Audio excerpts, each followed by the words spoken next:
परखता रहा उम्र भर ताकत दवाओं की, परखता रहा उम्र भर ताकत दवाओं की, दंग रह गया इस कोरोना में देखकर ताकत दुआओं की, ताकत दुआओं की। अजीब शब्द है जनाब सोरी, अजीब शब्द है जनाब सोरी, इंसान कहे तो झगड़े खत्म। अजीब शब्द है जनाब सोरी, इंसान कहे तो झगड़े खत्म, और डॉक्टर कहे तो इंसान खत्म, डॉक्टर कहे तो इंसान खत्म। वक्त है आपका, वक्त है आपका, चाहे तो सोना बना लो। वक्त है आपका, चाहे तो सोना बना लो, और चाहे तो सोने में गुजार दो, सोने में गुजार दो। साथियों नमस्कार। साथियों, जो अपने क्लासें चल रही थी भारत के अफवाह तंत्र की, उन क्लासों के हमने दो नदियों की चर्चा कर ली थी। पहली जो हमने गंगा नदी और गंगा नदी की सहायक नदियां पढ़ ली थी। उसके बाद में अगली क्लास में हमने सिंधु नदी की चर्चा की थी। आज हम जो तीसरी भारत के अफवाह तंत्र में नदी पढ़ रहे हैं, वो नदी कौन सी है? सर टॉपिक क्या चला था? भारत का अफवाह तंत्र, भारत का अफवाह तंत्र। अफवाह तंत्र के अंदर अपने दो नदियां पढ़ चुके थे, एक गंगा नदी पढ़ चुके थे, उसके बाद सिंधु। दूसरी आज नदी पढ़ेंगे, नदी का नाम क्या है? नदी पढ़ेंगे, नदी है पुलिंग। क्या सर? पुलिंग। पुलिंग मतलब ये कौन सी नदी होती है? हमने तो अभी तक इसका नाम नहीं सुना। हाँ, ये नदी भारत की एकमात्र जो कौन सी है, पुरुष पुलिंग नदी कहलाती है। कहने करते बाकी सभी नदियों के हम नाम पढ़ते हैं तो वो सारी सारी कौन सी है? स्त्रीलिंग है। ये कौन सी है? ये पुलिंग नदी है। गुरुजी कौन सी पुलिंग नदी है? इसका नाम क्या है? कौन सी है? नदी का नाम है ब्रह्मपुत्र। क्या नाम है? ब्रह्मपुत्र। ब्रह्मपुत्र नाम को देखते ही पता चल रहा है कि ये क्या है? पुलिंग नदी है। कौन सी? पुरुष लिंग नदी के नाम से जानी जाती है, जो ब्रह्मपुत्र नदी। यह भी गंगा की तरह, सिंधु की तरह एक अंतर्राष्ट्रीय नदी है। कौन सी सर? ब्रह्मपुत्र। क्योंकि गंगा नदी वो भी 2 देशों से बह रही थी, और कौन सी? अपने सिंधु जो 3 देशों से बह रही थी। और इसके बाद में जो अगली नदी आ रही, ये भी क्या है गुरुजी? 3 देशों से इसका क्या रहता है? विस्तार। सबसे पहले बात करते हैं इस नदी के उद्गम की। क्या बात करते हैं? इस नदी के उद्गम की, कि सर ये नदी कहां से निकलती है। तो उद्गम की बात की जाए तो वही देश जहां से सिंधु नदी निकली थी। कौन सा देश? सिंधु नदी। सिंधु नदी कौन से देश से निकली थी? वर्तमान के अंदर तो इसे हम क्या कहते हैं? चीन। लेकिन प्राचीन समय में इसे क्या कहा जाता था? तिब्बत के नाम से जाना जाता था। वही तिब्बत देश जिसके अंदर अपने हिमालय का एक भाग फैला हुआ है, जिसे हम क्या कहते हैं? ट्रांस हिमालय। क्या कहा जाता है? ट्रांस हिमालय। इस ट्रांस हिमालय का एक छोटा सा पर्वत है, पर्वत का नाम क्या है? कैलाश पर्वत। पर्वत का नाम क्या है? कैलाश पर्वत। कौन सा देश बेटा? देश का नाम है चीन। वर्तमान में, प्राचीन में इसे तिब्बत कहते थे। इसी में जो हिमालय का भाग है वो ट्रांस हिमालय का भाग है, और पर्वत है यहाँ पर छोटा सा, जिसका नाम क्या है? कैलाश पर्वत। इस कैलाश पर्वत के पास में एक झील बनी हुई है। क्या बनी हुई है? झील। झील का नाम क्या है? मानसरोवर। झील का नाम क्या है? मानसरोवर झील। इस मानसरोवर झील के दाहिने कोने पर, जब आपको दिखाई दे रहा है इसके अंदर, इस डायग्राम जो मैंने पहले आपके लिए तैयार कर रखा है, इस डायग्राम में जो एक ब्लैक कलर का जो आपको ये पर्वत दिखाई दे रहा है, इस पर्वत का नाम क्या है? कैलाश पर्वत। इस कैलाश पर्वत के कहते हैं दक्षिण और पूर्व दिशा के अंदर एक झील बनी हुई है। झील का नाम क्या है? मानसरोवर झील। इस झील के कोने पर एक स्थान है, जिस स्थान को, अब देखो देश का नाम चीन है, तो चीन में चीन की भाषा के कोई नाम होंगे। नाम के देखो अटपटो सो नाम है। के नाम है? चींग यूंग डूंग। क्या नाम है? चींग यूंग डूंग, ऐसे नाम। अब आपसे पूछ ले कि चीनी भाषा है कि कौन? ये क्यों? क्योंकि चीन की भाषा ऐसी होती है जिसके हम न तो क्या अपने हिंदी भाषा में उसका रूपांतर कर सके, न इंग्लिश भाषा में चिंग चांग चुंग ऐसा कुछ नाम होते हैं। इसी अकॉर्डिंग देखे जाए तो इस भाषा के अंदर देखा जाए तो इस ब्रह्मपुत्र का उद्गम कौन से स्थान से? चींग यूंग डूंग नाम से होता है। जिस स्थान से इस नदी का उद्गम होता है, इस स्थान पर इस नदी को ब्रह्मपुत्र ना कहकर इसे किस नाम से जाना जाता है? सांगपो के नाम से जाना जाता है। ब्रह्मपुत्र नदी को चीन देश में किस नाम से जाना जाता है? सांगपो नदी के नाम से जाना जाता है। बात आती है इसके बाद में, क्या गुरुजी ये नदी विस्तार के अकॉर्डिंग देखा जाए तो कितने देशों के अंदर फैली हुई है? कहने का इस नदी का विस्तार किस किस देशों के अंदर है? विश्व के स्तर पर देखा जाए तो विश्व के स्तर पर यह नदी फैली हुई है 3 देशों में। कितने देशों में फैली हुई है? 3 देशों में। कौन कौन से 3 देश है? तो देखो पहला देश आता है, देश का नाम क्या है? चीन। कौन सा देश? चीन। आपको ऊपरी ऊपर दिखा दे रहा होगा ये नदी इस प्रकार से, ये कौन से देश में बह रही है? चीन देश, या फिर कह सकते हो तिब्बत देश के अंदर। चीन के बाद की बात की जाए तो दूसरा देश है, देश का नाम क्या है? भारत। कौन सा देश है? भारत देश के अंदर। भारत के बाद में देखी जाए तो बाहर से एक एक अलग होकर देश बना, देश का नाम क्या है? बांग्लादेश। कौन सा? ला देश। कहने का विश्व के 3 देशों में फैली हुई नदी है, इसका नाम क्या है? ब्रह्मपुत्र। वैसे तो अपने सिंधु भी 3 देशों में फैली हुई थी। 3 देशों के इस नदी का विश्व के स्तर पर क्या रहता है? विस्तार रहता है। तो इसकी गुरुजी लंबाई कितनी रहती है विश्व के स्तर पर? तो इसकी लंबाई है टोटल कितनी? 2900 किलोमीटर। कितने किलोमीटर? 2900 किलोमीटर ये क्या करती है? इन 3 देशों के अंदर फैली हुई है। इसका अर्थ ये निकला कि सिंधु नदी थी, उस सिंधु नदी की मैंने लंबाई कितनी बताई थी? सिंधु नदी की लंबाई थी 2800 कितने किलोमीटर? 80 किलोमीटर। गंगा की लंबाई कितनी थी? गंगा की लंबाई बताई थी 2500 कितने किलोमीटर? 25 kilometre total. लेकिन इन दोनों की तुलना में इस नदी की लंबाई क्या आ रही है? ज्यादा आ रही है। इसका अर्थ क्या है? सिंधु तो थी अरब सागर में जल गिराने वाली भारत की सबसे लंबी नदी, गंगा थी भारत की सबसे लंबी नदी, क्योंकि गंगा नदी का भारत के अंदर विस्तार कितना बताया था मैंने? 2076 किलोमीटर बताया था। इसका अर्थ तो गुरुजी ब्रह्मपुत्र क्या है? ब्रह्मपुत्र भारत से गुजरने वाली, क्या कह रहा हूं? ब्रह्मपुत्र भारत से गुजरने वाली सबसे लंबी नदी है, या फिर ऐसा कह सकते हो कि बंगाल की खाड़ी में जल गिराने वाली भारत की सबसे लंबी नदी कौन सी है? तो है वो है ब्रह्मपुत्र। क्योंकि बंगाल की खाड़ी में जल तो गंगा भी गिरा रही थी, लेकिन गंगा की तुलना में इसकी लंबाई क्या है? अधिक है। इसका कारण भारत कि कौन सी नदी जो बंगाल की खाड़ी में जल गिराती है बल्कि लंबाई उसकी क्या है? अधिक है। वो कौन सी है? ब्रह्मपुत्र। तो गुरुजी इन नदियों की, सिंधु नदी की अगर बात की जाए तो अलग अलग देशों के अंदर इसका विस्तार कितने कितने किलोमीटर का रहता है? तो देखो ये नदी चीन के अंदर बहती है 1200 किलोमीटर। कितने किलोमीटर? चीन देश के अंदर इसकी लंबाई कितनी है? 1200 किलोमीटर। और भारत के अंदर देखी जाए तो ये कितने किलोमीटर बहती है? 916 किलोमीटर। उसके बाद में बची कौन से? बांग्लादेश। तो बांग्लादेश में बहती है 800 कितने? 84 किलोमीटर। टोटल जोड़ोगे तो कितनी हो जाएगी? 2900 किलोमीटर हो जाएगी। कहने का अर्थ इस नदी का सर्वाधिक विस्तार किस देश के अंदर है? तो सर्वाधिक विस्तार है चीन के अंदर। उसके बाद में देखोगे तो अपने भारत के अंदर आपको ज्यादा दिखाई दे रही है। भारत के बाद में देखोगे तो बांग्लादेश के अंदर इसकी तुलना में क्या है? कम दिखाई दे रही है। बात करते हैं इसके बाद में, क्या गुरुजी भारत के स्तर के ऊपर, क्या बात कराऊं? भारत के स्तर पर इसका विस्तार कौन कौन से राज्य में रहता है? तो भारत में कहते हैं मुख्यतः 3 राज्यों में बहती है। कौन कौन से 3 राज्य हैं? तो पहला आता है आपका अरुणाचल प्रदेश। कौन सा? अरुणाचल प्रदेश भारत का सर्वाधिक न्यूनतम जनघनत्व वाला राज्य अरुणाचल प्रदेश। दूसरी बात की जाए तो राज्य है असम, जिसे आप असोम भी कहते हो, जिसकी राजधानी है दिसपुर। तीसरा राज्य आता है जिसका नाम क्या है? 1 नंबर, 2 नंबर और 3 नंबर राज्य जिस थोड़ी सी सीमा से निकलती है, राज्य का नाम क्या है? मेघालय। विश्व का सर्वाधिक वर्षा वाला राज्य कौन सा है? मेघालय। इन 3 राज्यों से क्या होती है? इस नदी का भारत में क्या रहता है? विस्तार, जो कितने किलोमीटर बहती है? 916 किलोमीटर। विश्व में 3 देश है, भारत के अंदर भी वैसे देखा जाए 3 ही राज्यों में इसका विस्तार रहता है। अब बात करते हैं इस नदी के आगे की विशेषता की, तो बातें आप थोड़ा इसका स्क्रीनशॉट लो, मैं इसके बाद में आगे की ओर बढ़ता हूं। देखो क्या बात रहती है? बात इसके बाद में रहती है इस नदी की विशेषता के अकॉर्डिंग। जैसे ही ये नदी क्या करती है, एक बात थोड़ी सी और बता दूं कि चीन के अंदर इस नदी को क्या कहा जाता है? तो चीन के अंदर इस नदी को कहा जाता है सांगपो। क्या कहा जाता है? सांगपो नदी कहा जाता है। भारत के अंदर जैसे ये प्रवेश करती है तो भारत के अंदर ये कहलाती है, प्रवेश करती है किसके नाम से? दिहांग नदी के नाम से। किसके नाम से? दिहांग नदी के नाम से जानी जाती है।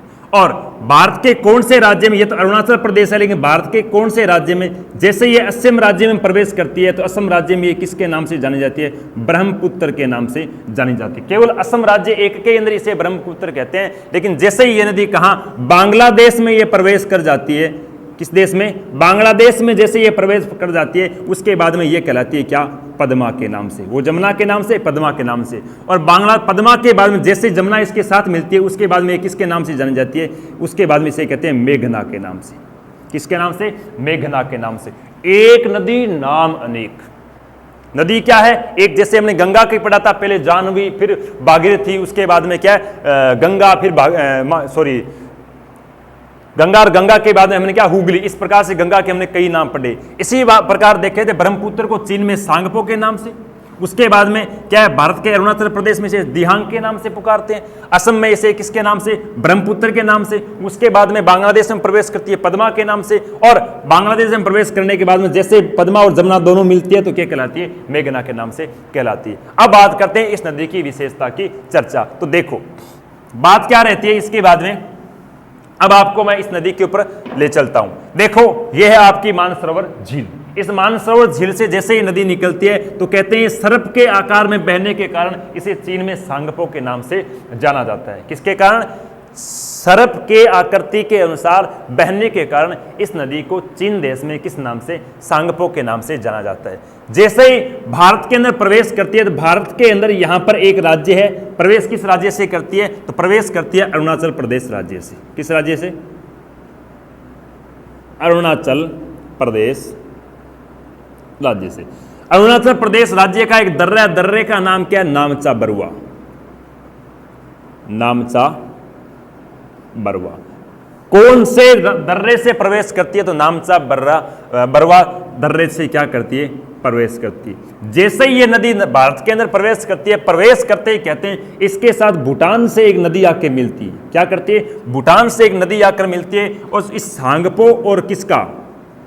सांगपो प्लस भूटान से आने वाली नदी का नाम है दिहांग। क्या नाम है? दिहांग। इन दोनों नदियों का जब संगम होता है तो यही नदी गुरुजी किसके नाम से जानी जाती है? दिहांग के नाम से जानी जाती है। किसके नाम से? दिहांग नदी के नाम से जानी जाती है। इसके बाद की अगर चर्चा करते हैं तो ये नदी जैसे ही आगे की ओर बहती है तो असम राज्य के अंदर एक स्थान आता है। क्या नाम है? असम राज्य के अंदर एक स्थान आता है। स्थान का नाम क्या है? राज्य का नाम है असम। स्थान का नाम है सदिया, जो पहले एक बड़ा कस्बे के नाम से था, आज वर्तमान में इस सदिया नाम का चेंज कर दिया गया। कहां से? जैसे ये नदी क्या करती है? असम राज्य में प्रवेश करती है तो असम पहले तो ये केवल और केवल किसके ऊपर बह रही थी? पर्वतों के ऊपर बह रही थी। किसके ऊपर? पर्वतों के ऊपर इसका क्या मार्ग बना होता, विस्तार था।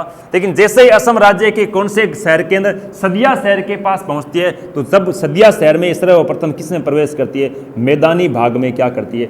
प्रवेश करती है। कहने का अर्थ ब्रह्मपुत्र नदी मैदानी भाग में किस स्थान पर प्रवेश करती है? सदिया। और इस मैदानी भाग में प्रवेश करते ही इस नदी का नाम क्या पड़ जाता है? ब्रह्मपुत्र पड़ जाता है। इससे पहले पहले इस नदी को दिहांग या फिर किस नाम से? सांगपो के नाम से जाना जा रहा था। और इस सदिया गांव के पास में कहते हैं कि ये नदी अपना विस्तार क्या कर बढ़ा दी, मतलब चौड़ाई में और ज्यादा बढ़ना शुरू कर देती है। और चौड़ाई में बढ़ने के कारण यहां पर छोटा सा कहते हैं एक पर्वत है, और इस पर्वत के कहते हैं चारों तरफ से क्या नदी आना शुरू कर देती है। चारों तरफ से आने के कारण ये पर्वत क्या है? इस जल के बीच में उपस्थित हो जाता है। और जल के बीच में ये पर्वत होने के कारण कहते हैं यहां पर इस पर्वत का इस तरीके से लगता है कि यहां पर क्या है? एक द्वीप सा बना है। क्या बना हुआ है? द्वीप। और ये द्वीप सदिया गांव से थोड़ा सा आगे एक दूसरा शहर है, शहर का नाम है मांझुली। क्या नाम है? मांझुली। ये जो शहर है, और उस शहर के पास में कहते हैं ये पर्वत है जो इस नदी के क्या बीच में है, और इस नदी का पानी इस पर्वत के क्या चारों तरफ से फैल जाता है। चारों तरफ से फैलने के कारण ये एक द्वीप जैसी आकृति का निर्माण करता है, और इस द्वीप का नाम भी इस शहर के नाम पर रख दिया। क्या नाम रख दिया? मांझुली द्वीप। मांझुली एशिया महाद्वीप का सबसे बड़ा नदीय द्वीप है, जो कौन से राज्य के अंदर है? असम राज्य में। किस नदी के ऊपर है? तो न तो सांगपो है न दिहांग है। किस नदी की? यहां पर कौन सी नदी बन गई? ब्रह्मपुत्र नदी बन गई, जो आपको बीच में मैंने एक ब्लैक कलर का दिखा रखा है। यहां पर यह द्वीप बना हुआ है जिसे क्या कहते हैं? एशिया का सबसे बड़ा मांझुली द्वीप के नाम से, सबसे बड़ा नदीय द्वीप के नाम से जाना जाता है। कौन से राज्य के अंदर है? असम राज्य। और ऐसे ही असम सरकार ने पहले तो कहते हैं ये मांझुली केवल और छोटा सा एक तहसील के रूप में था। जैसे इस गिनी बुक के अंदर इस मांजुली द्वीप को क्या कर दिया, दर्ज कर दिया। तो दर्ज करने के बाद में इस मांजुली सॉरी जो तहसील थी, इस तहसील को क्या दर्जा दे दिया गया, जिले का दर्जा दे दिया गया। कहने का अर्थ भारत का कौन सा ऐसा या फिर विश्व का कौन सा ऐसा द्वीप जिसे जिले का दर्जा दिया गया, वो है मांजुली द्वीप। मांजुली द्वीप को आज वर्तमान में असम राज्य का एक जिले के रूप में भी जाना जाता है। इस मांजुली द्वीप के बाद में कहते हैं कि जैसे वर्षा अधिक होती है, वर्षा अधिक होने के कारण ये नदी क्या चौड़ाई के अंदर विस्तृत होना प्रारंभ कर देती है।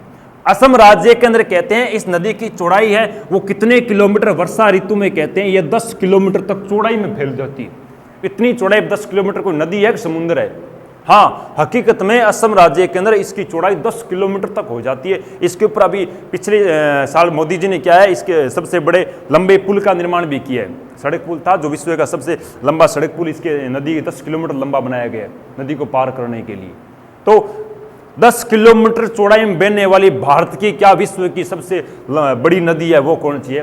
ब्रह्मपुत्र नदी। और बीच बीच में क्या छोटा छोटा केट है, मतलब द्वीप वगैरह बनता जा, बीच में नदी का पानी को तेज बहने के कारण कंदरा मतलब कंदराओं का निर्माण होना शुरू कर जाता है। किसका?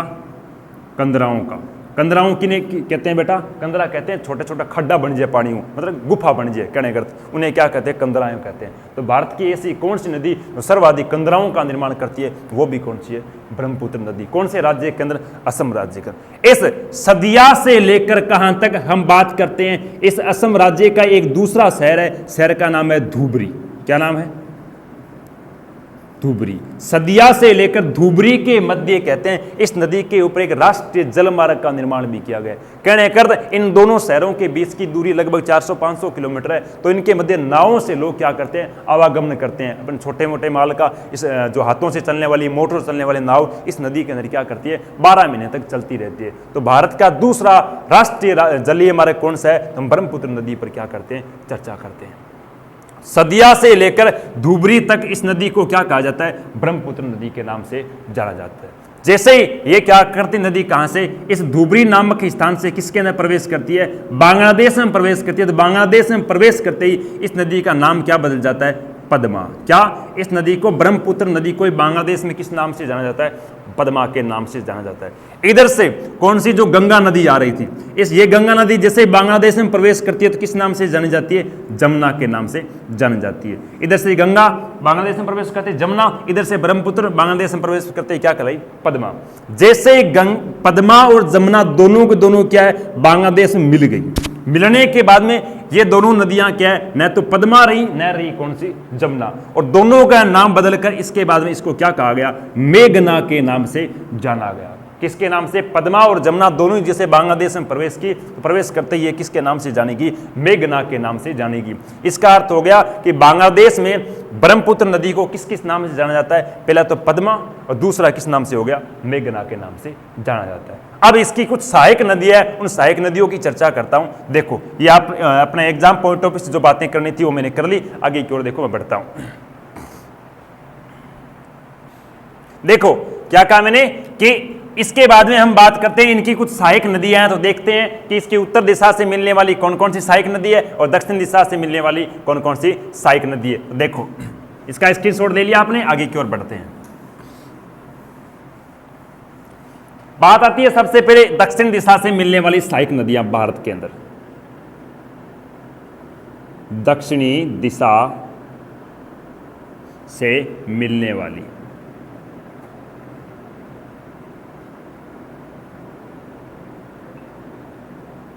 सहायक नदियां कौन कौन सी? तो पहली एक नदी आती है, नदी का नाम क्या है? लोहिती। क्या नाम है? लोहिती।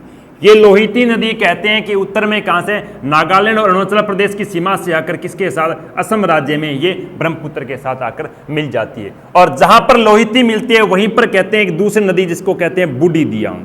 क्या कहा जाता है? बूढ़ी दियांग। ये भी कहते हैं उसी स्थान पर आकर क्या है? ब्रह्मपुत्र के साथ मिल जाती है। इसके बाद में असम राज्य के अंदर ये कहते हैं एक तीसरी नदी आके मिलती है, नदी का नाम है कपिली। क्या नाम है? कपिली। ये नदी भी कहते हैं इसी के पास आकर क्या है? इसे ब्रह्मपुत्र के साथ मिल जाती है। उसके बाद में एक नागालैंड से कहते हैं काफी दूरी से लगभग क्या है? 1900 किलोमीटर तक बहती हुई क्या है? नदी का नाम क्या है? नदी का नाम है सुरमा। क्या नाम है? सुरमा। ये सुरमा नदी नागालैंड से लेकर कहते हैं बांग्लादेश में आकर ब्रह्मपुत्र के साथ मिलती है। भारत के अंदर असम राज्य में तो इसे सुरमा कहा जाता है, लेकिन जैसे ये बांग्लादेश में प्रवेश करते हैं तो बांग्लादेश में इसे किसके नाम से जाना जाता है? मेघना के नाम से जाना जाता है। जो नागालैंड के बाद में असम और असम के बाद में मेघालय से होते हैं बांग्लादेश में जाकर किसके साथ मिलती है? तो कहते हैं ब्रह्मपुत्र के साथ मिलती है। यह मेघालय राज्य के चेरापूंजी जिले से होकर जाती है। किससे? चेरापूंजी जिले से होकर जाती है। इस वजह से चेरापूंजी विश्व का सर्वाधिक वर्षा वाला स्थान है, और जिस स्थान से ये निकलती है इसका कारण विश्व की सर्वाधिक वर्षा प्राप्त करने वाली नदी कौन सी है? तो वो है सुरमा, या फिर इसे हम क्या कह सकते हैं? मेघना। मेघना विश्व के सर्वाधिक वर्षा प्राप्त करने वाली नदी है। अगर ऑप्शन में मेघना ना हो तो आपको ब्रह्मपुत्र ही करना है। क्यों? क्योंकि ब्रह्मपुत्र पे भी क्या है, अन्य नदियों की तुलना में वर्षा अधिक होती है, जिस वजह से ये नदी क्या है, 10 किलोमीटर चौड़ाई में बहती है। तो कहने का अर्थ, अगर ब्रह्मपुत्र और सुरमा दोनों दे रखा हो तो वहां पर सुरमा करना है, लेकिन अगर सुरमा न हो तो ब्रह्मपुत्र दे रखा हो तो ब्रह्मपुत्र करना है। करना क्या है कि विश्व की सर्वाधिक वर्षा प्राप्त करने वाली नदी सुरमा, या फिर आपको क्या लगाना है? ब्रह्मपुत्र लगाना है। ये तो थी आपके किस दिशा से? हम कहते हैं दक्षिण दिशा से मिलने वाली सहायक नदियां। उत्तर दिशा से मिलने वाली अगर सहायक नदियों की बात करें तो देखो, उत्तर दिशा से सहायक नदियों मिलने वाली पहली नदी तो मैं आपको बता चुका हूं कौन सी, जिसका नाम क्या है? दिहांग। क्या नाम है? दिहांग। दिहांग के बाद में दूसरी जो नदी आती है, नदी का नाम है सुबनसिरी। क्या नाम है? सुबनसिरी। सुबनसिरी के बाद में जो तीसरी नदी आती है, नदी का नाम है रंगा। क्या नाम है? रंगा। ये भी अपने अरुणाचल प्रदेश में आके मिलती है, और ये मिलती है असम राज्य में। यह तो आके मिलती है अरुणाचल प्रदेश, और यह आके मिलती है असम राज्य में, यह अरुणाचल प्रदेश में आकर मिलती है। ठीक। चौथी नदी की अगर बात की जाए, चौथी नदी आके मिलती है जिसका नाम क्या है? मानस। क्या नाम है नदी का? मानस नदी। ये कहते हैं भूटान देश से आकर किसके साथ मिलती है? असम राज्य में ब्रह्मपुत्र के साथ मिल जाती है। इसके बाद में एक नदी आती है जिसका नाम है तिपकोई। क्या नाम है? तिपकोई। ये तिपकोई नदी भी कहते हैं कि अपने असम राज्य के अंदर भूटान से आकर ब्रह्मपुत्र के साथ मिल जाती है। इसके बाद में लास्ट जो नदी आती है, नदी का नाम है क्या? तीस्ता। क्या नाम है नदी का? तीस्ता। ये तीस्ता नदी सिक्किम राज्य से, किस राज्य से? सिक्किम राज्य में एक झील है, झील का नाम है चोलामू। क्या नाम है झील का? चोलामू। लगभग कहते हैं ये चोलामू झील है कितनी? 18,000 फीट क्या है? ऊंचाई पर बनी हुई है। 18,000 फीट ऊंचाई पर सिक्किम राज्य में बनी हुई झील का नाम क्या है? चोलामू। जो भारत की सर्वाधिक ऊंचाई पर स्थित झील है। कौन सी? भारत की सर्वाधिक ऊंचाई पर बनी स्थित झील का नाम क्या है? चोलामू। और चोलामू झील सिक्किम राज्य से एक नदी का उद्गम होता है, जिस नदी का नाम क्या है? तीस्ता नदी। ये तीस्ता नदी कहते हैं प्राचीन समय में गंगा की सहायक नदी हुआ करती थी, लेकिन बात है सन कब की? बात है सन 1787 की। कब की बात है? 1787 के अंदर कहते हैं कि इस नदी के अंदर बाढ़ आने के कारण इस नदी ने क्या कर लिया था? अपना रास्ता बदल दिया था, मार्ग बदल दिया था, जो आज बांग्लादेश और कहते हैं किसके मध्य? बांग्लादेश प्लस भारत के मध्य यह नदी क्या है? विवाद का कारण बनी हुई है।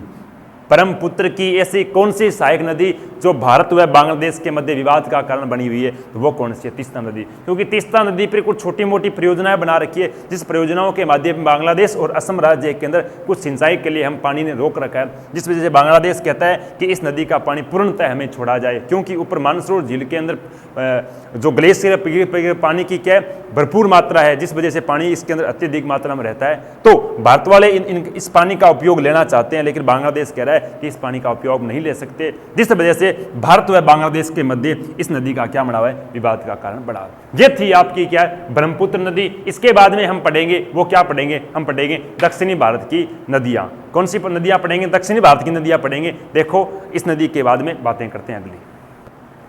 नमस्कार टाबरो, ताबरो अपनी जो क्लासें चल रही थी भारतीय भूगोल के अंदर, भारतीय अपवा तंत्र की चर्चा चल रही थी, उसके अंदर हमने उत्तरी भारत की सारी नदियां पढ़ ली थी। कौन कौन सी जिसकी चर्चा करें तो हमने गंगा की बातें की, ब्रह्मपुत्र की बातें की, यमुना की बातें की, सतलज की बातें की, झेलम की, रावी, व्यास, इन सब की नदियों की बातें की। उसके बाद में ब्रह्मपुत्र की सहायक नदियां भी पढ़ी हमने, सुरमा, ब्राक, तिस्ता, मेघना, इस प्रकार की नदियों की हमने क्या विस्तृत रूप से चर्चा की। आज हम पढ़ने जा रहे हैं वो उत्तरी भारत के बाद में दक्षिणी भारत या फिर कह सकते हैं प्रायद्वीपीय भारत की नदियों की चर्चा करेंगे। किसके भारत की? तो आज बात पढ़ेंगे दक्षिणी भारत की नदियां। दक्षिणी भारत का अपवा तंत्र क्या पढ़ेंगे? दक्षिणी भारत का अपवा तंत्र। इस अपवा तंत्र को मुख्यतः कहते हैं, दक्षिणी भारत के अपवा तंत्र को दो भागों में बांटा गया। कितने भागों में बांटा गया? दो भागों में। कौन कौन सा? एक तो कहलाता है जिसे हम क्या कहते हैं? अरब सागरीय अपवा तंत्र, अरब सागरीय अपवा तंत्र। दूसरा कहलाता है जिसे हम क्या कहते हैं? बंगाल की खाड़ी अपवा तंत्र। एक तो कहला है अरब सागरीय अपवा तंत्र। क्यों? क्योंकि दक्षिणी भारत से निकलकर अरब सागर में अपना जल गिराने वाली नदियों को कहते हैं अरब सागरीय नदियां, और दक्षिणी भारत से निकलकर बंगाल की खाड़ी में जल गिराने वाली नदियों को क्या कहा जाता है? तो बंगाल की खाड़ी अपवा तंत्र के नाम से जाना जाता है। बात करते हैं इसके बाद में इन नदियों के कौन कौन सी ऐसी नदियां जो अरब सागर में जल गिराती है और कौन कौन सी ऐसी नदियां जो बंगाल की खाड़ी में अपना जल गिराती है। तो देखो, अरब सागर में जल गिराने वाली नदियों की बात की जाए तो पहली नदी आती है, नदी का नाम क्या है? नदी का नाम रहता है नर्मदा। क्या नाम रहता है? नर्मदा। नर्मदा की अगर बात की जाए तो दूसरी नदी रहती है, नदी का नाम क्या है? ताप्ती। और ताप्ती के बाद में अगर एक नदी की और बात करूं तो बात ना है, नदी का नाम है माही। माही के बाद की अगर बात की जाए तो एक नदी है, नदी का नाम क्या है? शरावती। ये जो चार मुख्यतः नदियां जो किसके अंदर आके गिरती है? अरब सागर के अंदर अपना जल गिराती है। और निकलती कहां से? तो वो निकलती है अरब सागर, दक्षिणी भारत से निकलती है। बात की जाए बंगाल की खाड़ी में जल गिराने वाली नदियों की बात की जाए तो पहली नदी है, नदी का नाम क्या है? स्वर्ण रेखा। क्या नाम है नदी का? स्वर्ण रेखा। दूसरी नदी की बात की जाए, नदी का नाम है ब्राह्मणी। क्या नाम है नदी का? ब्राह्मणी। तीसरी नदी की अगर बात की जाए, नदी का नाम क्या है? महा। एक महानंदा है, एक महानदी है। क्या है? महानंदा। और एक नदी का नाम क्या है? महानदी। दूसरी नदी का नाम क्या है? गोदावरी। अगली जो पांचवी नदी आती है, नदी का नाम क्या है? कृष्णा। और छठी नदी आती है, नदी का नाम क्या है? कावेरी। सातवीं एक नदी आती है, नदी का नाम क्या है? पेरियार। ये ऐसी नदियां हैं जो दक्षिणी भारत से निकलकर अपना जल कहां पर गिराती है? बंगाल की खाड़ी से गिराती है। और ये जो पांच चार नदियां बताई, देखो छोटी मोटी और नदियां हैं, लेकिन मुख्यतः उन नदियों से कोई ज्यादा पढ़ने वाली बात नहीं। बड़ी बड़ी ये नदियां रहती है जिन नदियां दक्षिणी भारत से निकलकर कहां अपना जल गिराती है? अरब सागर से जल गिराती है। इन नदियों की अगर अपना और अगर विशेषता की बात की जाए तो बात क्या रहती है? जो बंगाल की खाड़ी की नदी है, क्या बताया मैंने? जो बंगाल की खाड़ी की नदियां हैं, ये नदियां गुरुजी क्या बहती है? ये मंद गति से अपना क्या करती है? मंद गति से बहती है। कौन सी नदियां? बंगाल की खाड़ी में जल गिराने वाली नदी। और जो अरब सागर में गिराती है जल, वो नदियां क्या कहती है? तीव्र गति से क्या करती है? गमन करती है। जो नदियां मंद गति से गमन करती है वो तो है दक्षिणी भारत से निकलकर बंगाल की खाड़ी में जल गिराने वाली, और जो नदियां तीव्र गति से गमन करती है वो है दक्षिणी भारत से निकलकर अरब सागर में जल गिराने वाली। गुरुजी क्यों ये मंद गति से क्यों बहती है और ये तीव्र गति से क्यों बहती है? तो मैं आपको छोटा सा एक मानचित्र के माध्यम से समझा देता हूं यहीं पर कैसे। क्योंकि ये है आपका दक्षिणी भारत, देख लो थोड़ा सा, ये रहता है आपका दक्षिणी भारत। इस भारत के अंदर देखोगे तो यहां पर बनी हुई थी एक पर्वतमाला, जिसके बारे में मैंने भौतिक प्रदेश बताए थे भारत के, उसमें साहित्यिक आपको मैंने इसके बारे में बताया था। पर्वतमाला का नाम क्या था? पश्चिमी घाट पर्वतमाला। अब देखो, एक यहां पर पर्वतमाला बनी हुई थी जिसका मैंने विंध्याचल बताया था, एक इसके दक्षिण में बनी हुई थी, बताया था मैंने सतपुड़ा पर्वतमाला। अब देखो, यहां से कोई नदी निकलेगी और वो नदी निकलकर क्या अरब सागर में जल गिराएगी? तो पहली बात तो एक बताओ कि इसको दूरी है वो इसकी ज्यादा है, या फिर यहां से निकलकर नदी बंगाल की खाड़ी में जाएगी उसकी दूरी अधिक है। ऑफ कोर्स सिंपल सी बात है, जो बंगाली खाड़ी में जाएगी उसकी दूरी ज्यादा है और जो अरब सागर में आई उसकी दूरी क्या है, कम है। दूसरी बात देखें तो इस जो अरब सागर में जो नदी जल गिराएगी उसकी ढलान भी क्या होगी, तीव्र होगी, क्योंकि पास में यह जल गिरा है। और इसकी ढलान क्या होगी, धीरे धीरे धीरे क्या हो जाएगी, कम हो जाएगी। जिसकी ढलान तीव्र होगी तो उसका पानी क्या करेगा, तीव्र गति से दौड़ेगा। जिसकी ढलान कम होगी उसका पानी धीरे धीरे क्या करेगा, मंद गति से दौड़ेगा। इस कारण कहते हैं कि ये एक तो ये पर्वतमाला की, बाकी ये भी पर्वतमाला है। इस पर्वतमाला मालाओं के मध्य से इनकी दूरी अधिक रहती है और इनकी दूरी क्या रहती है, कम रहती है। जिस कारण अरब सागर में गिरने वाली नदियां क्या करती है, तीव्र गति से बहती है, और बंगाल की खाड़ी में बहने वाली नदियां क्या करती है, मंद गति से बहती है। जिस वजह से एक अलग विशेषता बनती है, वो क्या बनती है, वो ये बनती है कि जो नदी तीव्र गति से बहेगी वो अपने साथ लाए गए समस्त कंकर पत्थर, जो नदी क्या करेगी, तीव्र गति से बहेगी, वो नदी अपने साथ जो पहाड़ों से कंकर पत्थर लाएगी, वो सारे के सारे कंकर पत्थर है मैदान पर छोड़ने के बजाय सारे के सारे कहां पर ले जाएंगे, सागर के अंदर ले जाएंगे। कहां पर ले जाएंगे, सागर के अंदर ले जाएंगे। और सागर के अंदर जो सागर का तट होता है, उस तट के ऊपर जाकर वो सारे सारे क्या कर जाएंगे, जम जाएंगे।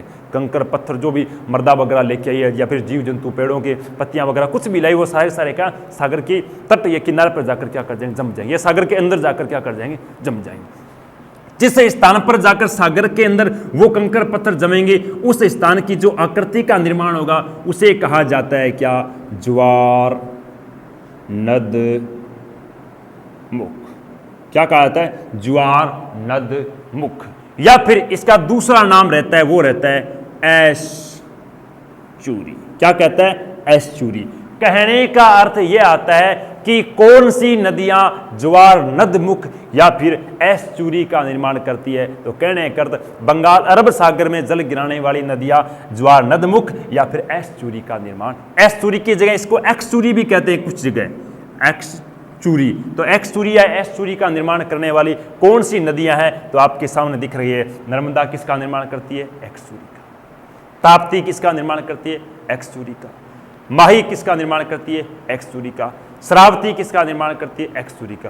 तो गुरुजी वो किसका निर्माण करती है, वो नदियां पहली बात तो मंद गति से बह रही है, मंद गति से बह रही है। इसका अर्थ ये हुआ कि इसके साथ जितने भी कंकर पत्थर है वो धीरे धीरे धीरे धीरे क्या, या तो नदी की तलहटी में जम जाएंगे, या फिर क्या है, नदियों का पानी बाहर जहां पर सिंचाई में उपयोग होंगे वहां पर जाकर क्या कर जाएंगे, जम जाएंगे। इस वजह से पृथ्वी के स्थल भाग पर पर्वतों से नदियों द्वारा लाए गए कंकर पत्थर जम जाते हैं, वो मृदा उपजाऊ हो जाती है। उन मृदा में पानी की अधिकता होने के कारण वो मृदा कैसी हो जाती है, दलदली मृदा हो जाती है। कैसी हो जाती है, दलदली मृदा। कहने कर दलदली मृदा का निर्माण कौन सी नदियां करती है, बंगाल की खाड़ी में। और इसी दलदली मृदा को क्या कहा जाता है, इसी दलदली मृदा को कहा जाता है डेल्टा। क्या कहा जाता है, तो डेल्टा। कहने का अरब सागर में गिरने वाली नदियां डेल्टा का निर्माण नहीं करती, वो केवल और केवल किसका निर्माण करती है, ज्वार नदमुख, एस्चुरी या फिर एक्सचुरी। लेकिन बंगाल की खाड़ी में गिरने वाली समस्त नदियां किसका निर्माण करती है, दलदली मृदा। और दलदली मृदा को क्या कहा जाता है, डेल्टा कहा जाता है। अब देखो दलदली मृदा है, इसका मतलब यह मृदा भी कैसी है, उपजाऊ है। कैसी मृदा है, उपजाऊ मृदा है। उपजाऊ मृदा मतलब कहने का यहां पर कृषि भी क्या होगी, अच्छी होगी। तो अरब सागर में गिरने वाली नदियों के माध्यम से बहुत ही कम मात्रा में क्या होती है, कृषि होती है। वो भी कृषि कौन सी होती है, मैंने आपको जब भारत के तटीय प्रदेश बताए थे उसमें मैंने बताया था क्या है कि यहाँ पर नारियल वगैरह ऐसे कुछ थोड़ी बहुत कृषि होती होगी, या फिर यहाँ पर इनके तटों ज़्यादातर क्या नमक का प्राप्त होता है, बल्कि इनके तटों से कृषि नहीं होती। यहाँ पर आप कह सकते हो चावल की खेती यहाँ पर होती है, गन्ने की खेती यहाँ पर होती है। जितने बागान है चाह के वगैरह, ये बागान भी क्या अपने बंगाली खाड़ी में गिरने वाली नदियों के तटों पर बने हुए हैं। तो कहने का अर्थ ये नदियाँ, इन नदियों के आसपास में बने मैदान मानव के जीवन में क्या सर्वाधिक उपयोगी माने जाते हैं, क्योंकि यहाँ पर सर्वाधिक क्या होती है, कृषि होती है। और ये इनके तटों पर जो मैदान बने हैं वो अपने लिए उपयोगी नहीं है, तो भी क्या थोड़ी बहुत मात्रा में उपयोगी रहते हैं। ये नदियां लंबी दूरी तय करती है। क्या करती है, लंबी दूरी तय करती है। और ये नदियां क्या करती है, कम दूरी तय करती है। तो कहने कर दक्षिणी भारत की अरब सागर में जल गिराने वाली नदियां कौन कौन सी है, और बंगाली खाड़ी में गिराने वाली, इनकी क्या विशेषता है मैं आपको बता चुका हूं, और इनकी क्या विशेषता है ये भी मैं आपको बता चुका हूं। चलते हैं आगे की ओर, एक नदी को उठाते हैं। देखो हमने क्या है जैसे दक्षिणी भारत की नदियों की बातें स्थित रूप से की, अब बातें करते हैं अपने क्या दक्षिणी भारत की एक एक नदियों की लेकर जिनसे अपने क्वेश्चन बनने की संभावना रहती है। हाँ, स्वर्णरेखा, ब्राह्मणी, इनसे तो कोई विशेष बातें बनती नहीं है, लेकिन जो मैंने आपके सामने 3 नदियों के चित्र बना रखे हैं, इन 3 नदियों की खासकर क्वेश्चन पूछे जाते हैं कौन कौन सी नदियां हैं। तो पहली नदी की बात बताऊं तो पहली नदी है ऊपरी ऊपर जिस नदी का नाम क्या है, महानदी। क्या नाम है, महानदी। महा के बाद में दूसरी जो नीचे दिखाई दे रही है उस नदी का नाम क्या है, गोदावरी नदी। क्या नाम है, गोदावरी नदी। तीसरी नदी का जो नाम है उसका नाम है कृष्णा। क्या नाम है, कृष्णा नदी। और चौथी नदी का नाम है उसको क्या कहते हैं, कावेरी नदी। ये 4 नदियां हैं, इन 4 नदियों से क्वेश्चन रहता है। ये 4 नदियां ही क्या है, दक्षिणी भारत से अपने लिए नदियों के अकॉर्डिंग कोई एग्जाम के अकॉर्डिंग कोई क्वेश्चन बनता है तो इन नदियों के अलावा कोई क्वेश्चन बनने की संभावना ही नहीं रहती है। देखो बात करते हैं सबसे पहले महानदी। महानदी कहाँ से उद्गम होती है, तो पहले इसके उद्गम की चर्चा करते हैं, उसके बाद में इसकी विस्तार की चर्चा करते हैं, उसके बाद में इस नदी पर कोई परियोजना बनाई गई है कि उसकी चर्चा करते हैं। पहली बात आती है क्या, महानदी। महानदी के अगर उद्गम की बात की जाए तो यह है छत्तीसगढ़ राज्य में। कौन से राज्य में, छत्तीसगढ़ राज्य का जिला है, जिले का नाम है रायपुर। वैसे छत्तीसगढ़ की राजधानी रायपुर है या दूसरी है, रायपुर, ठीक है। और रायपुर के बाद में यहीं पर क्या है, जो मैंने एक पर्वतमाला बताई थी, पर्वतमाला का नाम क्या था, पर्वतमाला का नाम बताया था मेकाले की पहाड़ियां। कौन सी, मेकाले की पहाड़ियां। इस मेकाले की पहाड़ियों की सबसे ऊंची चोटी है, चोटी का नाम है अमरकंट। चोटी का नाम क्या है, अमरकंट। इस अमरकंट चोटी से कहते हैं 3 नदियां निकलती है। एक नदी अरब सागर में गिरती है, उसका नाम तो है नर्मदा नदी। एक नदी गंगा में जाके मिलती है, उसका नाम है सोन नदी। और तीसरी जो नदी बंगाल की खाड़ी में सीधा जल गिराती है वो कौन सी है, महानदी।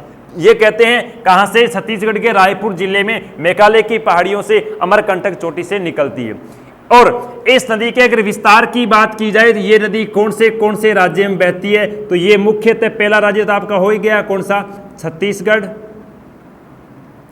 छत्तीसगढ़ के बाद में बहती है झारखंड, झारखंड के बाद में बहती है उड़ीसा। इन राज्यों के इसका क्या रहता है, विस्तार रहता है। और थोड़ा सा कहते हैं आंध्र प्रदेश में भी प्रवेश करती है ये नदी। इन 4 राज्यों के इसका विस्तार रहता है कितने किलोमीटर, तो कहते हैं ये 800 कितने गुरुजी, 85 किलोमीटर बहती हुई बंगाल की खाड़ी में क्या गिरती है, जल गिराती है। जैसे ही ये कहते हैं उड़ीसा राज्य में ये प्रवेश करती है, कौन सी नदी, तो हम बात करते हैं महानदी की। उड़ीसा राज्य में प्रवेश करती है तो उड़ीसा राज्य में एक जिला है, जिले का नाम है कटक। कौन सा जिला है, कटक जिला। ये कटक जिला एक तरीके से देखें सुभाष चंद्र बोस है, उसकी जन्मस्थली भी कटक जिले के उड़ीसा राज्य में ही हुई थी। तो उस कटक जिले के अंदर कहते हैं कि इस नदी पर एक बांध का निर्माण किया गया। बांध का नाम है हीराकुंड बांध। क्या नाम है बांध का, हीराकुंड बांध, जो भारत का कहते हैं कि सबसे लंबा बांध है। कौन सा बांध, हीराकुंड बांध। कौन सी नदी बना हुआ है, महानदी पर। लंबाई कितनी है इस बांध की, तो इस बांध की लंबाई बताई जाती है कितनी, 14 किलोमीटर। कितने किलोमीटर, 14 किलोमीटर लंबा बांध। इस बांध का नाम क्या है, हीराकुंड बांध। किस नदी बना हुआ है, महानदी बना हुआ है। कौन से जिले में, कटक जिले में। कौन से राज्य में, उड़ीसा राज्य में। देखो ये हीराकुंड बांध है, अकेला 14 किलोमीटर लंबा नहीं है, यहाँ पर छोटे छोटे कुछ बांध मिलाकर तब इसकी लंबाई मापी गई है। वो कितनी मापी गई है, 14 किलोमीटर मापी गई है। सारों को सम्मिलित रूप में क्या कहा जाता है, हीराकुंड नाम से जाना जाता है। ये नदी कहते हैं। इसके बाद में यहाँ पर मैदान है, मैदान का नाम है उत्कल का मैदान। कौन सा मैदान, उत्कल का मैदान। इस उत्कल के मैदान से होते हुए बंगाल की खाड़ी में जल गिराती है। और इस उत्कल के मैदान में सर्वाधिक किसका उत्पादन किया जाता है, सर्वाधिक उत्पादन किया जाता है चावल का। किसका उत्पादन, चावल का। तो हम ये भी कह सकते हैं कि बंगाल की खाड़ी में जल गिराने वाली कौन सी नदी जिसके तट पर सर्वाधिक चावल का उत्पादन किया जाता है, तो वो है आपकी महानदी। आगे इसके बाद में अगली जो नदी आपको दिखाई दे रही है उस नदी का नाम क्या है, ये आप इसका स्क्रीनशॉट दो, मैं आगे की ओर बढ़ता हूं।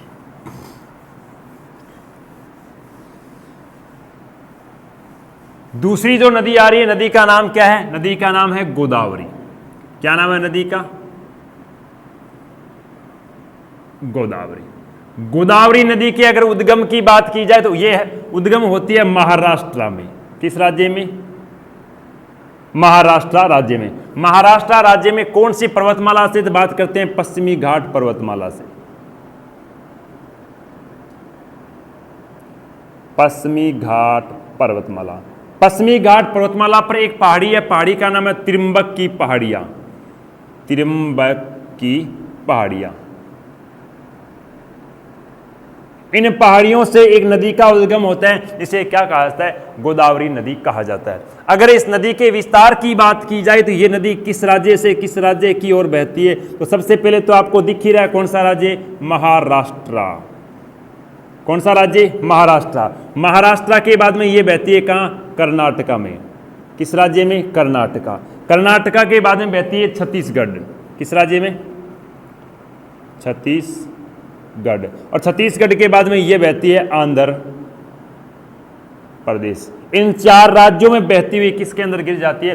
बंगाल की खाड़ी में गिर जाती है। और अगर इस नदी के लंबाई की बात की जाए तो ये नदी कितने 1465 किलोमीटर में बहती हुई कहां? बंगाल की खाड़ी में अपना जल गिराती है। इसका अर्थ ये निकला कि दक्षिणी भारत की सबसे लंबी नदी कौन सी है? तो गोदावरी नदी है। उत्तरी भारत की सबसे लंबी नदी कौन सी? तो उत्तरी भारत की लंबी नदियों में अलग अलग विशेषता में अलग अलग नदी की हम चर्चा करते हैं, लेकिन दक्षिणी भारत की सबसे लंबी नदी कौन सी है? तो गोदावरी नदी रहती है। इसके बाद में अगर इसकी विशेषता की और बात की जाए तो कहते हैं दक्षिणी भारत की गंगा किसे कहा जाता है?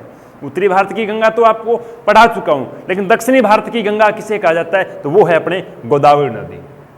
या फिर इसे अलग और क्वेश्चन पूछ बनते हैं, ऐसे बन सकते हैं कि बूढ़ी गंगा के नाम से किस नदी को जाना जाता है? क्या कहा?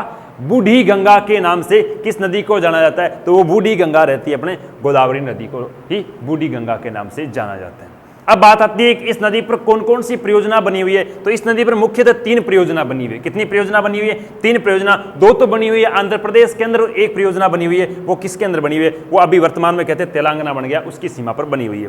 वर्तमान में देखें तेलंगाना भी इसी तेलंगाना के अंदर भी इससे भी ये गुजरती है। देखो एक परियोजना बनी हुई है तेलंगाना। तेलंगाना में जो परियोजना बनी हुई है उस परियोजना का नाम क्या है? निजाम सागर परियोजना। ये परियोजना किस राज्य के अंदर बनी हुई है? तो ये बनी हुई है तेलंगाना राज्य के अंदर। कौन से नदी पर बनी हुई है? तो बात करते हैं गोदावरी नदी। गोदावरी नदी पर बनी हुई परियोजना का नाम क्या है? निजाम सागर या फिर निजाम परियोजना के नाम से जाना जाता है। इसके बाद में 2 परियोजना बनी हुई है किसके अंदर? 2 बनी हुई है आंध्र प्रदेश राज्य के अंदर, जिसका नाम क्या है? पहली का नाम तो रहता है पंच-पंद्रा परियोजना। क्या नाम है? पंच-पंद्रा परियोजना। किस राज्य के अंदर? आंध्र प्रदेश। दूसरी जो परियोजना रहती है उसका नाम है रामपाद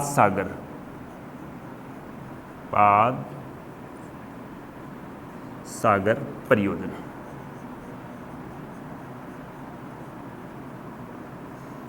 ये परियोजना ये दोनों परियोजना किस में बनी हुई है? ये बनी हुई है आंध्र प्रदेश राज्य के अंदर। किस राज्य के अंदर? आंध्र प्रदेश राज्य के अंदर। और ये परियोजना बनी हुई है वो बनी है तेलंगाना, वर्तमान में तेलंगाना के अंदर। कहने कर गोदावरी नदी पर मुख्यतः 3 परियोजना बनी हुई है। एक बनी हुई है निजाम सागर, दूसरी पंचबंदरा और तीसरी कौन सी? रामपाद सागर। ये परियोजनाएं अपने इस गोदावरी नदी के एग्जाम पॉइंट ऑफ व्यू से पूछी जाती है। अगली बात करते हैं, नदी का नाम है, नदी का नाम है देखो कृष्णा। इसका स्क्रीनशॉट लो, आगे की ओर बढ़ता हूं।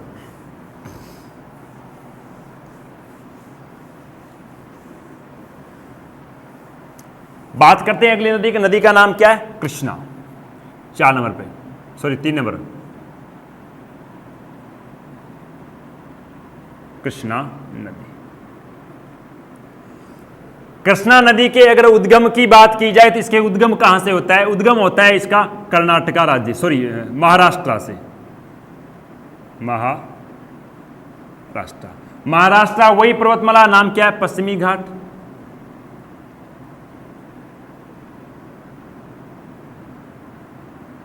पर्वतमाला, पश्चिमी घाट पर्वतमाला की यहां पर एक पहाड़ी है, पहाड़ी का नाम है महाबलेश्वर। पहाड़ी का नाम क्या है? पहाड़ी का नाम है महाबलेश्वर पर पहाड़ी। कहने का अर्थ कि कृष्णा नदी का उद्गम किस राज्य से होता है? महाराष्ट्र राज्य से। कौन सी पर्वतमाला से? पश्चिमी घाट पर्वतमाला से।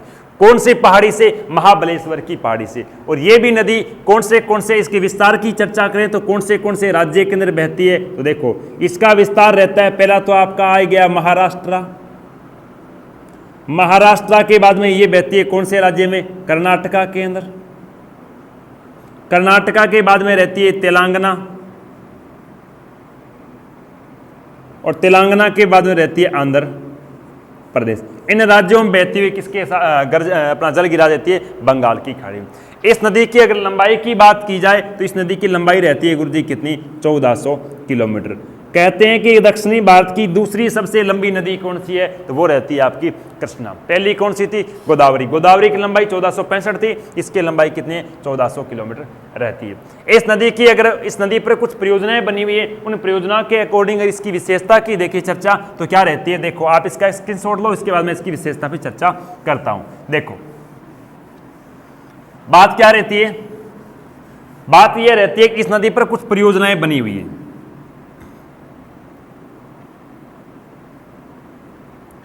इस नदी पर कौन कौन सी परियोजना बनी है? तो एक कर्नाटक राज्य में परियोजना बनी है, जिसका नाम क्या है? राज्य कौन सा है? कर्नाटक। कर्नाटक राज्य में एक परियोजना बनी है, परियोजना का नाम है अलमाटी, अलमाटी परियोजना। किस नदी पर है? कृष्णा नदी पर। कौन से राज्य में? कर्नाटक में। दो परियोजना बनी हुई है, दोनों को दोनों कुर्जी किसके अंदर बनी हुई है? आंध्र प्रदेश के अंदर बनी हुई है। पहली परियोजना का नाम आंध्र प्रदेश,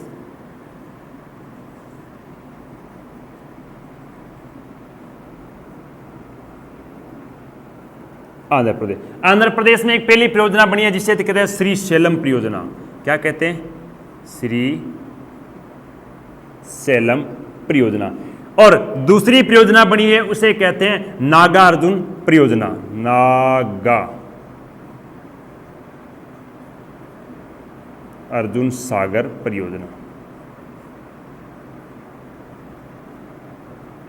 परियोजना का नाम क्या है? नागा अर्जुन सागर परियोजना। इस अकॉर्डिंग देखा जाए तो कृष्णा नदी पर 3 परियोजना बनी हुई है। पहली का नाम है अलमाटी परियोजना जो कर्नाटका राज्य में बनी है। 2 परियोजना आंध्र प्रदेश से बनी है, एक का नाम है श्री सेलम परियोजना, दूसरा का नाम है नागार्जुन सागर परियोजना। इसके जो आपकी श्री सेलम परियोजना ये कहते हैं कर्नाटका और तेलंगाना दोनों के अंदर क्या विवाद का कारण बनी हुई है, बाकी कोई परियोजना इसका विवाद का कारण नहीं है। इसकी बात करते हैं तो अपने दक्षिणी भारत की बंगाल की खाड़ी में जल गिराने वाली अंतिम नदी है, नदी का नाम क्या है? देखो अंतिम नदी रहती है 4 नंबर पे, नदी का नाम क्या है? नदी का नाम है कावेरी। कावेरी, कावेरी नदी की अगर बात की जाए उद्गम की तो ये उद्गम कहां से होता है? इसका उद्गम होता है कर्नाटका राज्य में। कर्नाटक राज्य में वही पश्चिमी घाट पर्वतमाला, पश्चिमी घाट पर्वतमाला। पश्चिमी घाट पर्वतमाला के अंदर कैसे? कर्नाटक का एक जिला है, जिले का नाम है कोडागु या कोडगु जिला भी कहते हैं, और पहाड़ी का नाम है ब्रह्मागिरी पहाड़ी। कौन सी पहाड़ी? ब्रह्मागिरी पहाड़ी। इस ब्रह्मागिरी पहाड़ी से कहते हैं इसका उद्गम होकर, और ये कितने राज्यों में बहती है? तो ये बहती है, पहला तो आपका कर्नाटक है ही, और कर्नाटक के बाद में ये बहती है तमिलनाडु में। मात्र 2 ही राज्यों के लिए इसका क्या रहता है? विस्तार रहता है। अगर इस नदी की विशेषता की बात की जाए तो इसकी विशेषता, पहली विशेषता तो क्या आती है? पहली विशेषता आती है कि भारत की एकमात्र नदी, क्या कहा मैंने? भारत की एकमात्र नदी जो 2 मानसूनों से क्या करती है? वर्षा प्राप्त करती है। गुरुजी 2 मानसून कैसे हो गए? एक मानसून तो हो गया कौन सा? जो आपके आगमन वाला ग्रीष्म ऋतु के मानसून आता है। इस मानसून को क्या कहा जाता है? इस मानसून को कहा जाता है दक्षिण पश्चिमी का मानसून, क्योंकि इस बॉक्स के अंदर अगर आप दिशा की पता करोगे तो ये उत्तर दिशा, दक्षिण दिशा, पश्चिम दिशा और पूर्व दिशा। जो ग्रीष्म ऋतु के अंदर मानसून होता है, इस मानसून को क्या कहा जाता है? दक्षिण पश्चिमी का मानसून कहा जाता है। और उसके बाद में जो शीत ऋतु के अंदर मानसून आता है, कौन सा शीत ऋतु के अंदर मानसून आता है, वो मानसून उसे कहते हैं लौटता हुआ मानसून। क्या कहते हैं? इस मानसून की चर्चा मैं अगली क्लास के अंदर करूंगा, जब आपको भारत की जलवायु कराऊंगा तो उसके अंदर बताऊंगा। ये मानसून है, इस मानसून को क्या कहते हैं? लौटता हुआ मानसून। इस मानसून की दिशा क्या रहती है? तो इस मानसून की दिशा रहती है ये उत्तर दिशा, ये दक्षिण दिशा, ये पूर्व दिशा, सॉरी पश्चिम दिशा, ये कौन सी होगी? पूर्व दिशा। इसके अंदर देखोगे तो इस मानसून को क्या कहा जाता है? उत्तर पूर्व का मानसून भी कहा जाता है। तो भारत में दो मानसून आते हैं, एक ग्रीष्मकालीन का, एक शीतकालीन का। ग्रीष्मकालीन के मानसून को दक्षिण पश्चिम का मानसून कहा जाता है और शीतकालीन के मानसून को क्या कहा जाता है? उत्तर पूर्व का मानसून कहा जाता है। तो भारत की एकमात्र नदी जो दोनों मानसूनों से वर्षा प्राप्त करती है वो कौन सी है? तो वो है आपकी कावेरी नदी। इस कावेरी नदी पर कहते हैं एक जलप्रपात बना हुआ है जो भारत का दूसरा सबसे बड़ा जलप्रपात है। जलप्रपात का नाम है शिव समुद्रम जलप्रपात। देखो, और उसी जलप्रपात पर क्या है? एक परियोजना बनी हुई है जिसका भी नाम क्या है? शिव समुद्रम परियोजना, जो भारत की सबसे बड़ी विद्युत परियोजना है, जिसका नाम क्या है? शिव समुद्रम परियोजना। शिव समुद्रम, शिव समुद्रम परियोजना भारत की सबसे बड़ी, क्या कहा? भारत की शिव समुद्र परियोजना भारत की सबसे बड़ी विद्युत उत्पादन वाली परियोजना है। क्या है? भारत की सबसे बड़ी विद्युत उत्पादन करने वाली परियोजना कौन सी है? वो शिव समुद्र। कौन से राज्य के अंदर है? तो राज्य का नाम याद रखना है, कर्नाटक।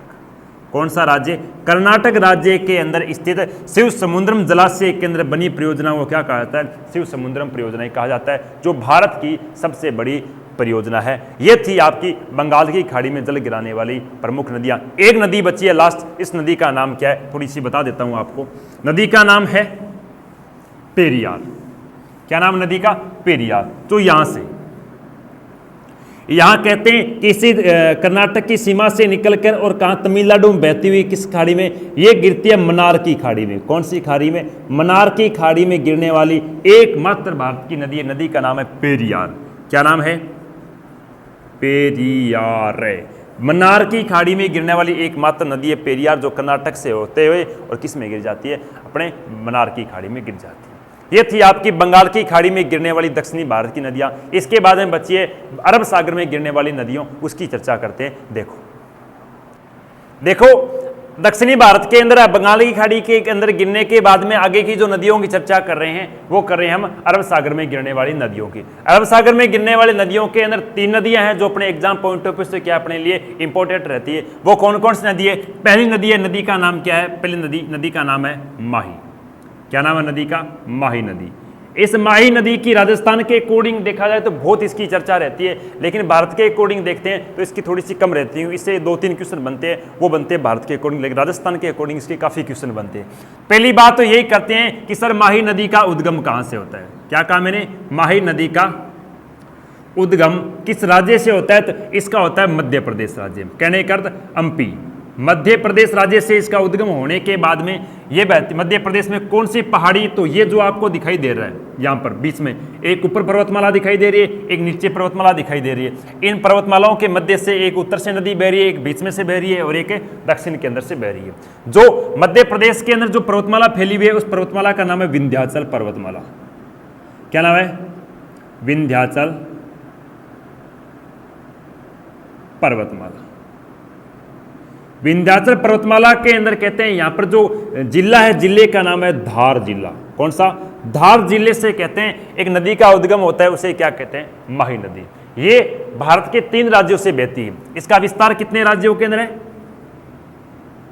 इस नदी का विस्तार रहता है भारत के 3 राज्यों में। कौन कौन सा? पहला आता है आपका मध्य प्रदेश, दूसरा आता है आपका राजस्थान, और राजस्थान के बाद में तीसरा आता है वो कौन सा है? गुजरात। इन 3 राज्यों के इस नदी का क्या रहता है? विस्तार रहता है। अगर इसकी लंबाई की बात की जाए तो ये नदी बहती है पूरे भारत में कितने किलोमीटर? 576 किलोमीटर क्या करती है? ये पूरे भारत के अंदर बहती है। अगर बात की जाए इस नदी की विशेषता के अकॉर्डिंग तो इस नदी की विशेषता, पहली विशेषता तो एक ही रहती है, क्या कि भारत की एकमात्र नदी। क्या विशेषता रहती है? भारत की एकमात्र नदी तो दक्षिण से प्रारंभ होकर उत्तर की ओर बहती हुई। क्या लिखा? मैं लिखता हूं, इसके बाद देखना। भारत की एक मात्र नदी दक्षिण से प्रारंभ होकर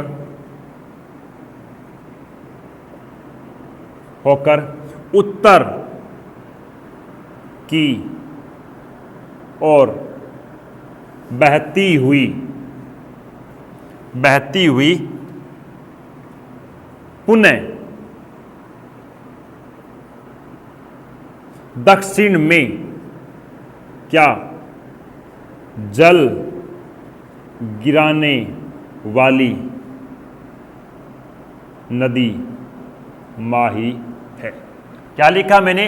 कि भारत की एकमात्र नदी उद्गम किधर से हुआ? दक्षिण से। बह किधर रही है? उत्तर की ओर। लेकिन वापिस पुनः यह जल किधर गिरा रही है? दक्षिण की ओर गिरा रही है। वो नदी कौन सी है? माही नदी। दूसरी अगर इसकी विशेषता की बात करूं तो क्या कि विश्व की एकमात्र नदी क्या रहती है? विश्व की एकमात्र नदी कौन सी गुरुजी? विश्व की एकमात्र नदी का नाम है माही। क्या? कर्क रेखा। कौन सी रेखा? कर्क रेखा को 2 बार काटने वाली। कितनी बार? कर्क रेखा को 2 बार काटने वाली विश्व की एकमात्र नदी कौन सी है? माही। आपको दिख रहा होगा कि इसके मध्य से, यहां से राजस्थान के अंदर से कर्क रेखा गुजरती है, तो कर्क रेखा को पहले गई, वापिस क्या नीचे आई। इसका मतलब 2 बार काटने वाली नदी कौन सी है? माही नदी। तीसरी अगर विशेषता की अगर बात करूं तो इस नदी की विशेषता क्या रहती है कि कर्क रेखा गुजरने के बाद में कौन से उल्टे यू, कौन सा? अब आकृति नहीं देख रहे हो? ऐसे उल्टे यू नुमा आकृति बनाने वाली भी भारत की एक ही मात्र नदी है। क्या कहा मैंने? कि अंग्रेजी वर्णमाला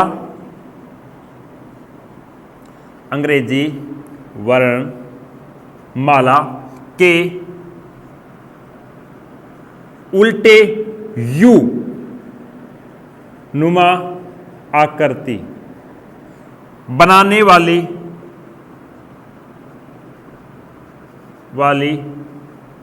भारत की एकमात्र नदी कौन सी है गुरुजी? हम कहते हैं कौन सी नदी है? नदी का नाम है माही नदी। इसके बाद में अगर और इसकी विशेषता की बात की जाए तो राजस्थान के अकॉर्डिंग इसकी विशेषता देखते हैं तो राजस्थान के अंदर इस नदी पर एक परियोजना बनाई गई है। क्या नहीं करते? 3 नदियां मिलकर एक संगम बनाती है। ऊपर से आते हैं सोन, इधर से कौन सी? जाखम, सोन और माई, तीनों मिलकर यहां पर क्या एक त्रिवेणी संगम का निर्माण करती है। और उस त्रिवेणी संगम पर कहते हैं कि मध्य प्रदेश में सर्वाधिक आदिवासी लोग रहते हैं और राजस्थान के दक्षिण में बांसवाड़ा, डूंगरपुर, इन दोनों के अंदर भी आदिवासी लोगों की सर्वाधिक बहुलता पाई जाती है। तो राजस्थान के दक्षिण और मध्य प्रदेश के आदिवासी, इन आदिवासियों का जहां पर इन तीनों नदियों का संगम होता है वहां पर क्या बढ़ता है? एक मेला बढ़ता है। उस मेले को कहते हैं बेणेश्वर मेला। क्या कहते हैं? बेणेश्वर धाम भी कह सकते हो। तो कहने का अर्थ बेणेश्वर धाम पर आदिवासियों का सबसे बड़ा मेला बढ़ता है, जिसे हम दक्षिणी भारत का कुंभ मेला के नाम से भी जाना जाए। अर्ध कुंभ मेला है। वैसे तो अपना वो कुंभ मेला बढ़ता है वो तो अपने गंगा नदी के इलाहाबाद में बढ़ता है, लेकिन एक आदिवासियों का कुंभ मेला कौन सा है? तो आदिवासियों कुंभ मेला बेणेश्वर धाम माही नदी के किनारे राजस्थान के कौन से? डूंगरपुर जिले में भरा जाता है। और अगर इसकी विशेषता की बात की जाए तो क्या गुरुजी? इस नदी के द्वारा बांसवाड़ा जिले के अंदर, कौन से जिले के अंदर? राजस्थान के बांसवाड़ा जिले के अंदर एक एक बांध का निर्माण किया गया जिसे कहते हैं माही बजाज सागर बांध। क्या कहते हैं? माही बजाज सागर बांध। कौन सा? बांसवाड़ा जिले के अंदर माही बजाज सागर बांध का निर्माण किया गया, जो राजस्थान का सबसे लंबा बांध माना जाता है। क्या माना जाता है? राजस्थान का सबसे लंबा बांध कौन सी नदी बनाया गया है? तो माही नदी पर बनाया गया। जब आपको माही नदी की चर्चा करूंगा राजस्थान के अकॉर्डिंग, तब इसकी विस्तृत रूप से और बातें बताऊंगा। ठीक है, बात चलती है इसके बाद में अगली नदी कौन सी? देखो,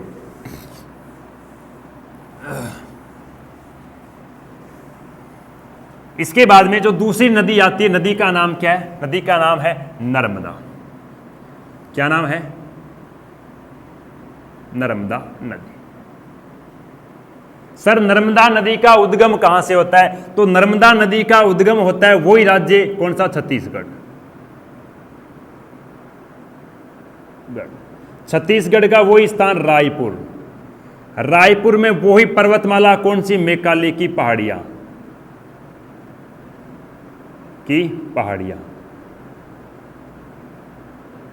कौन सी पहाड़ी है? मैकाली की। मैकाली की पहाड़ी पर जो सबसे ऊंची चोटी है, चोटी का नाम है अमरकंट। चोटी का नाम क्या है? अमरकंट। इस अमरकंट चोटी से ये निकलकर और अपने अरब सागर के अंदर क्या करती है? जल गिराती है। अरब सागर में जल गिराती है। तो इस नदी की गुरुजी विस्तार की अगर चर्चा की जाए तो इस नदी का विस्तार कौन से राज्य में रहता है? तो देखो, पहला विस्तार का राज्य रहता है छत्तीसगढ़। छत्तीसगढ़ के बाद में इसका विस्तार रहता है किस राज्य के अंदर? कहनेकर्त एमपी। एमपी के बाद में इसका विस्तार रहता है, वो रहता है किस राज्य के अंदर? गुजरात राज्य में। कहनेकर 3 राज्यों के अंदर ये कितने 1312 किलोमीटर की दूरी में ये क्या करती है? बहती है। कितने किलोमीटर? 1312 किलोमीटर में बहते हुए अरब सागर के अंदर अपना क्या करती है? जल गिराती है। इस नदी की अगर विशेषता की बात की जाए तो पहली विशेषता तो क्या रहती है? देखो, पहली विशेषता इसकी क्या रहती है कि दक्षिण भारत, क्या लिखा मैंने? दक्षिण भारत की एक मात्र नदी, जो दक्षिण भारत की एकमात्र नदी जो, इसका सही नहीं बना, थोड़ा सा रुको दोबारा बनाता हूं। क्या कहा कि दक्षिण भारत से उद्गम होकर या प्रारंभ होकर अरब सागर में जल गिराने वाली सबसे लंबी नदी कौन सी है? तो नदी का नाम है नर्मदा। क्या कि दक्षिण भारत से प्रारंभ होकर बंगाल की खाड़ी में एक जल गिराने वाली सबसे लंबी नदी, उसका नाम था गोदावरी। लेकिन अरब सागर में जल गिराने वाली सबसे लंबी नदी कौन सी है? उसका नाम क्या है? नर्मदा। और इस नदी के द्वारा कहते हैं कि मध्य प्रदेश के अंदर धार जिले के पास, कौन से? मध्य प्रदेश के अंदर धार जिले में ये नदी कहते हैं काफी ऊंचाई से गिरती है और गिरने के कारण यहाँ पर एक जलप्रपात का निर्माण होता है। कहते हैं कि यहाँ पर पानी इतनी ऊंची से गिरता है और गिरने के कारण यहाँ पर क्या है, ऐसे आवाजें आती है बहुत भयंकर। और पानी क्या करता है, जैसे आप नहीं देखते हो कि कारखानों के पास जाते हो तो वहां पर क्या है, धुआं किस प्रकार से निकलता है। यहाँ पर ये पानी इतनी ऊंची से गिरने के कारण उछलता है। उछलने के कारण कहते हैं पानी के मध्य क्या है, धुआंधार सी पैदा हो जाती है। कहने कर धार जिले में इस नदी पर गुरुजी क्या है, एक धुआंधार जलप्रपात का क्या होता है? निर्माण। धुआंधार जलप्रपात का क्या होता है? निर्माण होता है। और इसी नदी के ऊपर कहां? गुजरात राज्य में। कौन से राज्य में? गुजरात राज्य में। गुजरात राज्य के अंदर एक क्या बनाया गया? जलाशय बनाया गया, या फिर कह सकते हो एक बांध बनाया गया। बांध का नाम है सरदार सरोवर बांध। क्या नाम है? सरोवर बांध। सरदार सरोवर बांध बनाया गया और इस बांध के माध्यम से क्या कौन सी आवश्यकताओं की पूर्ति की गई? तो यहां से एक तो की गई थी, कह सकते हैं कि सिंचाई की, और सिंचाई के बाद में विद्युत की, और विद्युत के बाद में यहां पर की गई थी गुरुजी किसकी? पेयजल की। इन तीनों की पूर्ति करने के लिए यहां पर इस बांध का निर्माण किया गया और इस पूरी परियोजना का नाम दे दिया गया नर्मदा परियोजना। क्या नाम दे दिया गया? नर्मदा परियोजना। जिसके माध्यम से कहते हैं कितने राज्य लाभान्वित होते हैं, तो इसके परियोजना से लाभान्वित होने वाले राज्यों की बात करूं तो पहला तो होता है आपका कौन सा? गुजरात। गुजरात के बाद में दूसरा होता है आपका कौन सा? मध्य प्रदेश। तीसरे राज्य की बात करूं, राज्य आता है महाराष्ट्र। कौन सा? महाराष्ट्र। और महाराष्ट्र के बाद में चौथे राज्य की बात करूं, नाम है राजस्थान। ये 4 राज्य गुरुजी क्या होते हैं? इस परियोजना से क्या है? लाभान्वित है। कौन सी परियोजना से? नर्मदा सागर परियोजना या फिर नर्मदा परियोजना से। और अगर आपको थोड़ी सी बात याद दिलाऊं तो राजस्थान के अंदर दक्षिण में कौन से? बांसवाड़ा, बाड़मेर और जालोर जिले के अंदर एक परियोजना शुरू की गई जिसका नाम था बूंद बूंद नहर या फिर सिंचाई परियोजना। वो बूंद बूंद सिंचाई परियोजना कौन सी नहर से बनाई गई या फिर कौन सी नहर से शुरू की गई थी 2008 के अंदर वसुंधरा राज्य के द्वारा। तो वो अपने इस नर्मदा नहर के ऊपर जहां पर सरदार सरोवर बांध बनाया गया वहीं से कहते हैं, यहां से क्या है एक क्या निकाली गई थी, तो कह सकते हो आप एक नहर निकाली गई और वो नहर जालोर जिले के अंदर जाकर और वहां पर क्या है बूंद बूंद सिंचाई करने कर वो होते हैं छोटी फुहारा पद्धति, उसकी क्या शुरुआत की गई। तो वो थी आपकी नर्मदा नदी के अकॉर्डिंग कुछ विशेषताएं। अगली बात करते हैं लास्ट नदी जिसका नाम है ताप्ती नदी। इस ताप्ती नदी की विशेष तो कोई बातें हैं नहीं, लेकिन थोड़ी लंबाई और विस्तार की बातें बता देता हूं। देखो, हाँ, अब ये भी कह सकते हो कि दो पर्वतमालाओं के मध्य से बहने वाली कौन सी नदी है, तो वो कौन सी है आपकी नर्मदा नदी। कौन सी, नीचे वाली सतपुड़ा पर्वतमाला, ऊपर वाली कौन सी है विंध्याचल पर्वतमाला। लास्ट बात बचती है, वो बचती है आपके ताप्ती नदी से, जिसकी केवल और विशेषता तो है नहीं ज्यादातर, लेकिन इसके विस्तार के और उद्गम की बातें कर सकते हैं। बात आती है ताप्ती नदी। कहते हैं कि ताप्ती सूर्य की पुत्री थी। पुत्री का नाम क्या था, ताप्ती था, लेकिन यहां पर इस सूर्य की पुत्री के कारण ही कहते हैं इसका नाम रख दिया गया ताप्ती नदी। गुरुजी इसके बात करते हैं उद्गम की। इस उद्गम इस नदी का कहां से होता है, तो वही राज्य कौन सा, एमपी। एमपी राज्य के अंदर कहते हैं सतपुड़ा पर्वतमाला। कौन सी, सतपुड़ा पर्वतमाला। सतपुड़ा पर्वतमाला के दक्षिण में एक पहाड़ी है, पहाड़ी का नाम है अजंता। अजंता की पहाड़ियां। कौन सी पहाड़ियां, अजंता की पहाड़ियां।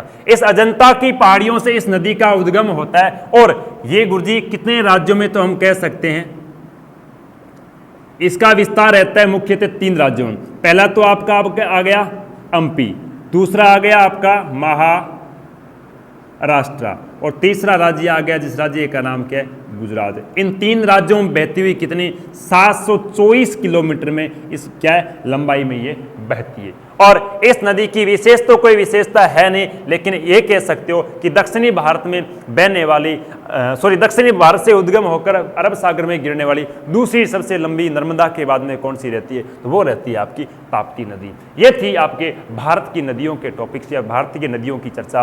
अगली बातें हम करेंगे वो करेंगे भारत की जलवायु से। तब तक इस क्लास के साथ बने रहे। आज के लिए इतना ही, धन्यवाद।